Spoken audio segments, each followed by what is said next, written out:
Hello, Captains. It's the Doctor. Guess what today is? Well, it is Season 11.5. This is April 12th, and I am coming at you about 4 hours into Season 11.5 being live on Holodeck in Star Trek Online. I have just now been able to get to the game. So I am here now to take a first look at all the new stuff in Season 11.5. So this initial intro video here is just going to be me looking at all the new stuff, seeing what we can do so that you'll know what you can do when you log in and to see how things have changed. There are certain things that I will be doing more in-depth videos on in the future. For example, I know a lot of people will want a video on the new skill system. So that's something that I'll cover more thoroughly in its own video after I figure it out, because I don't even know right now how it all works. Then there's some other things I have in mind, like checking out the visual tab for the starships and playing around with that and seeing what we can do, and who knows what else. I will also, of course, play the new featured episode that is out. That will be in its own separate video. But the very first thing I want to talk about is a couple of things I noticed just logging in just now. Number one, I did get a 15-second SNR, server not responding. And I have had some lag and rubber banding since I've logged on. So there does seem to be some performance issues here even 4 hours after the patch has been released. Also, I was reading in the comments of the chat box and talking to a few people here before starting recording, and apparently there's a lot of people are complaining that so far Season 11.5 has presented more bugs than usual, more than past seasons. Many things are broken from what I hear.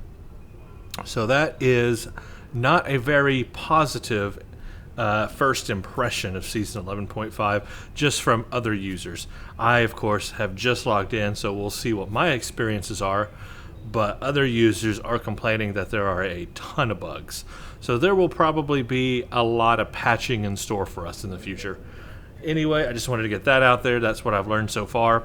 Also, as I've just logged in, you will notice this here has popped up. It says you have just earned your first skill points. Click here to learn more. So they are going to lead you through a tutorial on the new skill system. That is very good. I think that's going to be useful. I think everyone will want to go through that and make sure they read everything carefully. You will notice also I have lost, of course, all my kit powers. Some of them are here, actually. My exothermic, my neutronic radiation, but like a lot of my kit powers and the buttons on my skill tray are gone. I had this thing like decked out before. It was all set up. So everything literally really is reset in ground and space. So you are going to have to spend time setting your skills, and you're going to have to spend time setting your hotbars back to how you want them. So do that. Spend that time. That's the very first thing you're going to want to do. I didn't want to click through this tutorial until I started recording here, so let's go through this together and see what this looks like. Skills will increase your effectiveness in both space combat and ground combat. Duh. Okay, obviously. Select any skill to see a full description of the benefits gained by purchasing it. Every space skill costs 1 space point to purchase, while every ground skill costs 1 ground point. You will earn 1 space point every level, and 1 ground point every 5 levels, until you reach level 50. So far, nothing new there. For each skill purchased, you will earn progress in unlocked paths. Space skills have 3 paths corresponding to the engineering, science, or tactical categories, while ground skills have only a single unlocked path. So far, that's going to be the most confusing thing, is to figure out how that works and what unlocks. Unlocks sometimes offer choices upon reaching certain milestones. They are also the primary means of learning to train your bridge officers in new abilities. You may select any unlock node to see what benefits it provides. Okay. Powerful abilities can be earned by spending 25 or more of your space points in a single category of skills.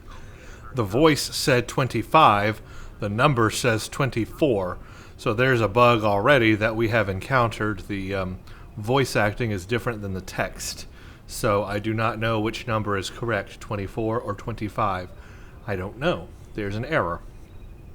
Now, these powerful abilities are what a lot of people initially, when they saw this on Tribble, are calling the skill point sinks, because you put so much skill point into it that you pretty much waste all your skill points just for that one power that's really not that great. So I don't know. We'll see how it works out. That was way back on Tribble. Maybe it's different now. I don't know. You will not be able to earn enough space or ground points to purchase everything available to you. You may change your skills by clicking the Retrain Skills button. Gold subscribers earn free respect tokens every rank, and additional respect tokens can be purchased via the C-Store. There you go. Okay.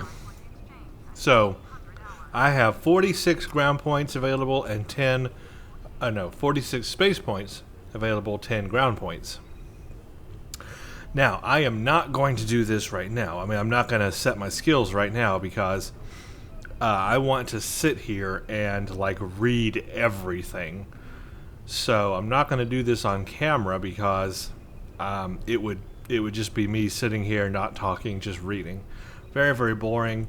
What I'll do is I'll read this myself, go through it, and I've got a lot of characters I'm going to have to do this on.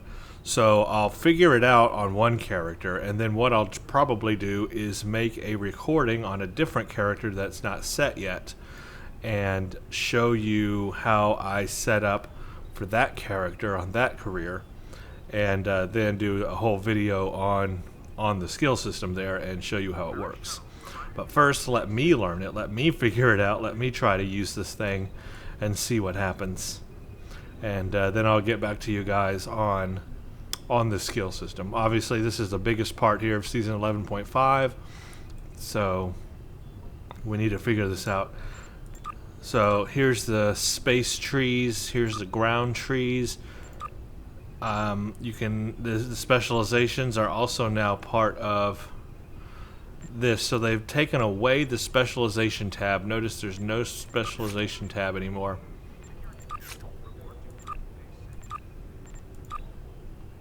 Specializations are now under the skill tab. So if you wondered where it went, there it is. Specialization is under the skills tab. You just select your specializations like normal. For example, active primary is intelligence officer for me, and I got pilot as secondary. So it has moved location, and then here's the new one, strategist. Here's our new secondary only strategist option here. So a brand new specialization to start leveling up in. I wonder what rewards we get at the end here. Let's see. Space skill, unconventional tactics. Activating brace for impact increases your damage for a short period of time. Plus 15% bonus all damage to self for 15 seconds. Okay, that's kind of cool. Let's see what the passive trait is. Current points spent in strategist is 0. Current bonus space plus 5% maximum shield capacity. Okay. So, strategist, if you have it set as your secondary, is going to give you higher shield capacity. So the more that you unlock in it all the way to the end, will give you some more shield capacity. I already have a ship that's like 30-something thousand shield capacity. It's that Crinum ship. Imagine with this shield bonus on top of that. Oh, that would be incredible. So I guess strategist would be a good thing if you want to be a tank, if you want to build a something that generates threat or something that tanks. Then strategist sounds like it has a good passive bonus that will help you with that, because that's going to increase your shield strength, which of course will help you tank. You've got logistical support 1, while threatening, gain 10% of incoming bridge officer or captain hull healing as temporary hull. Yeah, all this here is all about tanking, because it says while threatening, gain 10% of incoming bridge officer or captain hull healing. Oh yeah, it's all about tanking here, or generating threat. That is cool. While threatening, counter-offensive reflects 150% of incoming energy damage back to the target once every 15 seconds. Wow. Okay. That's cool. And reflect a maximum of 10,000 damage. Wow. Counteroffensive 2. Reflect 100. Okay, this is once every 10 seconds, and then reflects 300% of incoming energy damage back to the target once every 10 seconds. Wow. 50% shield penetration, 20,000 damage. Wow. That is cool. Layered defense, immune to torpedo damage once every 60 seconds. Immune to torpedo damage once every 60 seconds. Immune to torpedo damage once every 45 seconds. Wow, these are actually really cool. Another while threatening ability. While not threatening, there's also rewards as well. Maneuver warfare as an additional effect to diversionary tactics. Wow. Okay, guys, there you go. This new specialization looks really cool, so I recommend you start working on it and seeing how it goes. But it sounds like this is good for an engineer. This is good for a cruiser. This is good for a tank. This is good for a threat generator. All those things here. This is good for. That's pretty cool. That's pretty cool. That's a nice, nice little specialization there. Of course, I'll have to work on it. I currently have. I got intelligence officer maxed out. I got pilot maxed out. I have commando maxed out. And I'm working on command officer. So I just started command officer. So now I got to get through command officer and strategist. Anyway, that's cool. Okay. So note that your specializations have moved under skills. You've got ground, space, and your specializations. Again, I'm not going to go through all these things right now under the skills because that's for a future video. Rest assured, I will do it. I just need to figure out what the heck I'm going to do first because I don't even know where to start with this thing. I don't know. Okay. Let's close. No, let's not close that. Let's go to my ship status because we've got a new tab now called Visuals. Place equipment here to override the visual appearance of the currently slotted shield, impulse engine, or reflector. So I am using the Delta Alliance Unimatrix shield. Let's enable its visuals, and so we can see what the differences are like. Okay, so like let's say I'm using that. Now let's say that I want to use a different shield effect. Let's say I don't like that. What do I have in my inventory?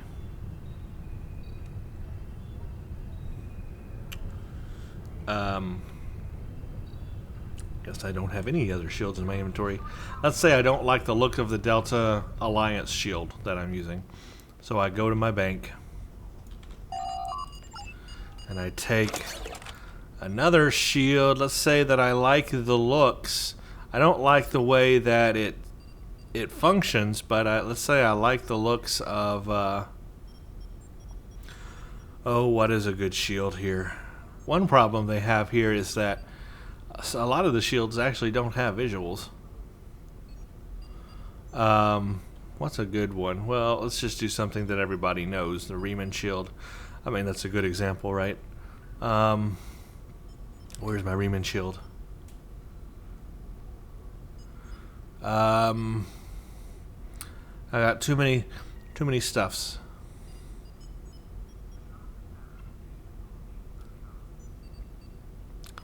I either don't see it or I can't find it. Does this have a visual?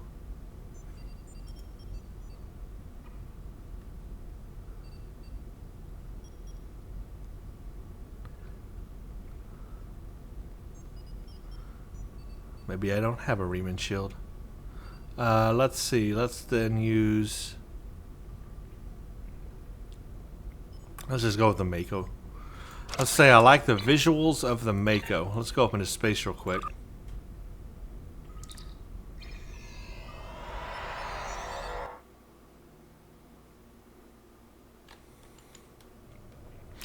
Yep, a lot of my buttons are reset in space as well, so you're going to have to change that.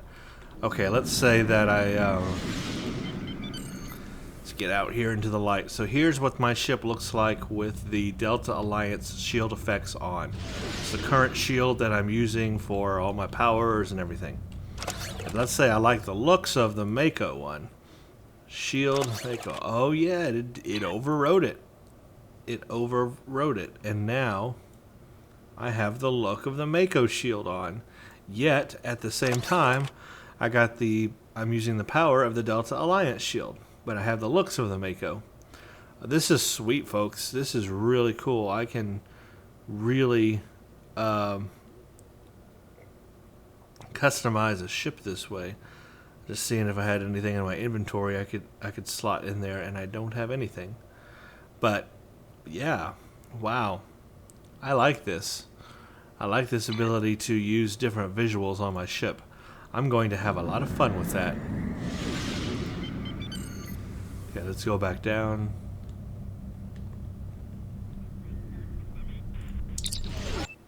That whole visual slot thing, I could sit there for ages trying out different combinations of things. I can finally have an assimilated looking ship and yet be using a different set. I love it. I love it. Alright, let's real quick go through the what's new in Season 11.5. And this will just give us an idea of what's out there that we can do. Season 11.5 is now available is now available in this update to Star Trek Online. We explore the frontier of time and the challenge of a new foe with Temporal Front, a new featured episode. The Romulan Republic campaign arrives for the Admiralty system, providing a new way for Admiral rank characters to manage special ship missions and earn great rewards. The Strategist secondary specialization gives players a new set of space-based abilities to utilize in battle. The ability to slot ship visuals independent from your starship stats is here, and last but not least, the revamped skill system has arrived. Temporal Front. As diplomats gather to determine the future of the Alliance, a new enemy prepares to strike. With the past, present, and future of the galaxy at stake, captains will need to delve into the depths of time to confront a dangerous threat. The temporal conflict continues to escalate. Skill system revamp. The skill system has underwent a detailed revamp with a focus on making clearer, simpler, and easier character builds in the game. We put a lot of thought, testing, evaluation, and iteration into this new system, along with your fellow players. Check it out. Romulan Admiralty campaign. The Admiralty system expands, adding a new campaign with a focus on the Romulan Republic. This campaign has a focus on crafting rewards, and reaching Tier 10 in the campaign will earn the new RRW Zedinia. Strategist secondary specialization. The specialization is space-based and features many of the abilities that can switch between offensive and defensive effects with the new threatening stance ability. The specialization also provides a passive increase to your ship's maximum shield capacity. Ship visual slots. Players can now set aspects of their ship visual appearance independently from their starship's current gear. You can now slot deflector, impulse, and shield items to gain their visual effects on your ship without equipping them in their respective place on the ship.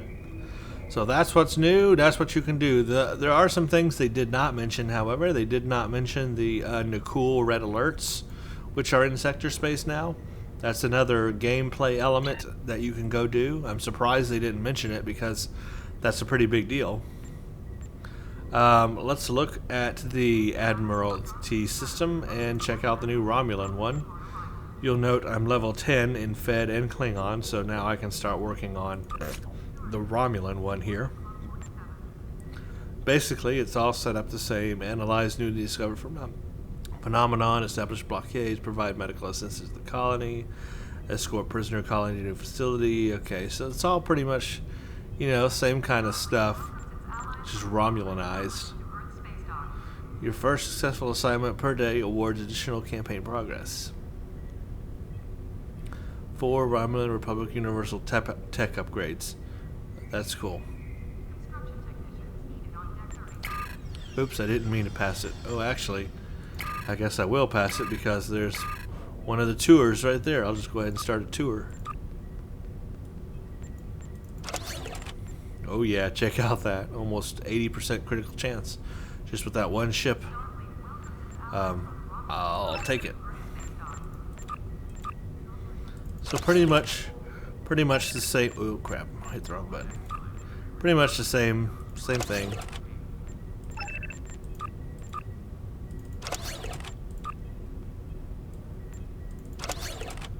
Anyway, you guys get the idea. new new Admiralty thing to wrap up here. I guess I am maybe a little surprised that there are no reputation updates, but maybe they're saving that for the next season, like season 12 or something. So no new reputations to work through. Of course, we got the red alerts. I can't really go demonstrate the red alerts right now because I have no skills. I haven't purchased any of my skills yet, so not a good idea for me to go do that. Let's take a look at the featured episode. The Temporal Front. Delegates are meeting to determine the future of the Alliance. Journey to the summit on New Romulus and help ensure its success. Meet our delegation at the embassy on New Romulus. Cool. Now, I'm not going to play this mission right now. I'm just going to click Hail because I want to see the rewards. Really curious what the rewards are going to be. The data from the future you've provided has made it clear. We need to form a stronger alliance with the major galactic factions. Elegant to that jacket. end, we're sending delegates to the first Alliance summit. And a cool temporal this could operative be the beginning armor. of a new age. Ooh, that looks and your cool. presence there could ensure the summit's success. Meet our delegation at the embassy on New Romulus. Armor, a cool temporal operative minigun, and a cool temporal operative personal shield. So it's a whole set. It's a whole ground set based on the cool temporal operative stuff. If you were role-playing like a future character or something like that, this might be a good set to use. Would be good for that storyline content there. Cool. I'm looking forward to putting that together. Then just a regular plasma minigun. And there are going to be other things, of course. There's going to be the operative personal shield. Time slip. Summons a level 60 distortion for 10 seconds. You are immune to all damage and invisible to enemies while the distortion is active. Wow. And then the temporal operative minigun, which is plasma damage.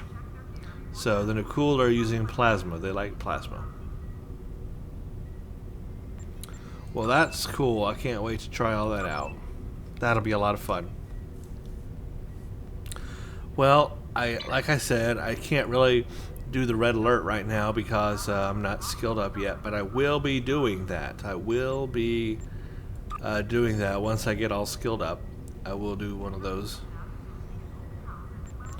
I guess there's really not much else to say. I mean, geez. They made some UI changes that I haven't noticed yet.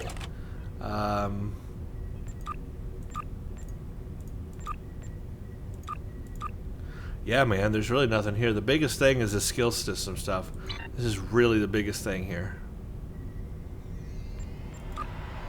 So until we all learn it, then that's the way it's going to be. And it is unfortunate we only get one token, because if you get it wrong the first time, you're just stuck with it unless you can purchase another token. So I wish they would have given us two, which would have given us room to mess up once. Or what someone said is to make the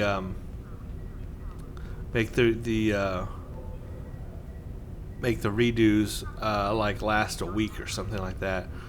Give you a week to like figure things out, and you be able to reset and redo your skill points as much as you want during that 1 week. That would be cool, something like that. Anyway, let's go into sector space, even if I can't fight in one of the patrols right now. I just want to see if one pops up, just to let me know that they're in the game.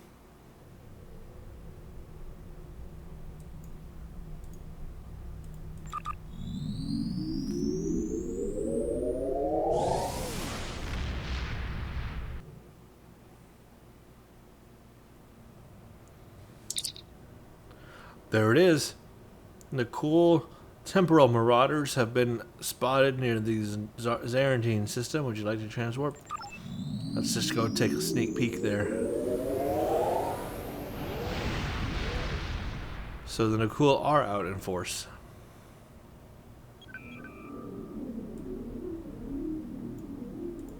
And there it is. Join Temporal Marauder's queue, so... Oops, I didn't want a queue. Well, anyway, it looks like there is a queue. That's going to queue you for the normal one. I better quit that, though, because I am not ready for that. I don't have any skill points set. Anyway, guys, it's there, it exists, and it does seem to work, so that's a good thing. There certainly have been other ones that didn't work at their start. This one at least works. That's something. Well, I don't know what else to show you because there's really nothing else, you know, like really new. Everything else is just the same. It's just really those skill systems and then how your powers work and all that stuff. For example, remember, the crew mechanics have been removed. Anything that was a crew mechanic now goes to hull healing instead. So that's why you'll notice down here on this UI, or down here or wherever it was, I always had a list of people in my ship, and it showed how many died or how many were alive. They went orange or gray. If they're gray, they're happy. If they're orange, they're not happy. Well, it looks like they totally removed that. It's gone. No more crew mechanic. Doesn't matter what size your crew is. Any bonuses provided by larger crews have been extended into other areas. So that's the way it goes. They've kind of, I don't know, lightened the load a little bit, but at the same time giving us less options. Might have something to do with this being out on the console or something. I don't know. Anyway, that's the way it is, and that's all I got right now. When I come back, I will do a full recording of the the featured episode, and we will see what Cryptic has up their sleeves in terms of the storyline. Well, thanks for watching. Stay tuned for the next one.